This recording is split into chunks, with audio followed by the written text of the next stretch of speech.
قرآن پاک میں ارشاد ہے، بھلا جس وقت یعقوب وفات پانے لگے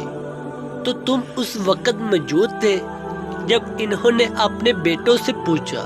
کہ میرے بعد تم کس کی عبادت کرو گے؟ تو انہوں نے کہا کہ آپ کے معبود اور آپ کے باپ دادا ابراہیم، اسماعیل اور اسحاق کے معبود کی عبادت کریں گے، جو معبود یکتا ہے اور ہم اس کے فرما بردار رہے۔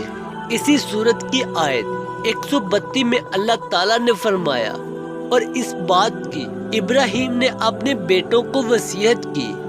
اور یعقوب نے بھی اپنے بیٹوں کو کہ اے میرے بیٹو، اللہ نے یہی دین تمہارے لیے منتخب فرمایا ہے، لہذا تمہیں موت آئے تو اسی حالت میں آئے کہ تم مسلمان ہو۔ کہ حضرت یعقوب علیہ السلام نے مصر میں 24 سال رہنے کے بعد وفات پائی، اور وفات سے پہلے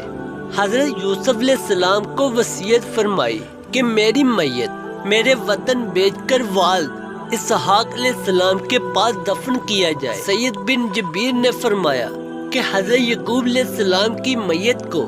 لکڑی کے تابوت میں رکھ کر بیت المقدس منتقل کیا گیا۔ اسی وجہ سے عام یہود میں یہ رسم چل نکلی کہ وہ اپنے مردوں کو دور دور سے بیت المقدس لے جا کر دفن کرتے ہیں۔ وفات کے وقت حضرت یعقوب علیہ السلام کی عمر